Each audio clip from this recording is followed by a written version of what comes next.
Bonjour, c'est ma troisième capsule web et je tombe pile poil sur une date importante.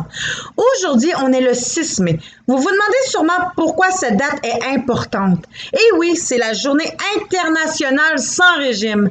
Cette journée a été fondée par Mary Evans Young, une diététicienne de renommée mondiale. Elle a écrit un livre qui s'intitule Briser un régime. Elle a créé cette journée sans régime au printemps 92. Elle a vécu deux situations qui lui ont donné l'idée de faire une journée sans régime. Pour commencer, ayant souffert elle-même de troubles alimentaires, elle regardait une émission de télévision sur des femmes qui avaient subi la chirurgie bariatrique. Ensuite, tragiquement, une jeune fille de 15 ans s'enleva la vie en disant qu'elle se trouvait trop grosse alors qu'elle n'avait qu'une taille 14. Depuis, le but de cette journée est de sensibiliser sur les méfaits que font les régimes ou diètes. Un fléau un peu trop répandu et qui trouve encore aujourd'hui des adeptes. Il y a encore du monde qui prône et vénère ces méthodes, malgré les preuves scientifiques qu'il y a un danger à pratiquer un régime. Aujourd'hui, en ce 6 mai, soulignons ensemble cette journée sans régime en se faisant plaisir, en nous concoctant un bon repas sans se sentir coupable et surtout dire non à la dictature de la minceur qui règne en maître. Vous devez vous dire pourquoi être contre les régimes si je peux maigrir grâce à ça. Je peux comprendre, sauf qu'il y a des faits importants à ne pas oublier.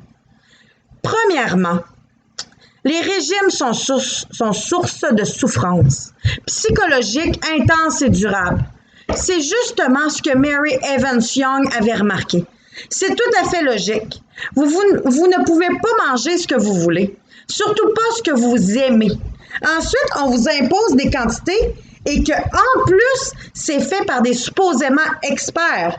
Pas étonnant qu'on finisse par perdre confiance en soi et surtout notre corps. En régime, vous passez votre journée à vous contrôler et le soir venu, vous dévalisez votre garde-manger, ce qui donne des compulsions alimentaires et surtout un sentiment d'échec, de honte et de culpabilité. Deuxièmement, la société et la beauté. Quand on est, ça ne vient pas avec la notion de beauté, ça vient avec le temps. Plus précisément des médias. Encore les médias, vous me dites-vous. Encore les médias, je vous réponds. L'image que reflètent les médias, Internet, télévision, même les jeux vidéo, nous façonnent depuis notre enfance, en se basant sur la beauté, les corps parfaits. Mais ce sont leurs standards à eux. Qui sont-ils pour nous forcer à aimer un tel corps, alors que notre corps devrait être celui qu'on devrait aimer? Les médias et leur définition de beauté ne sont pas dignes d'être suivis et encore moins vénérés. Aimez votre corps comme il est et vous le rendra bien. Troisièmement, vivez une vie épanouie, équilibrée et ce sans régime. Vivez l'instant présent sans limite et sans barrière. Votre vie est comme un voyage et dans un voyage, l'important, c'est pas la destination finale, mais bien l'expérience du chemin. Une vie épanouie est une vie libre. Vivez sans barrière, sans frontières. Montrez à votre corps qu'il peut s'épanouir librement et sans régime. Montrez à votre corps que la beauté n'est pas celui qu'on devrait voir, mais celui qu'on projette.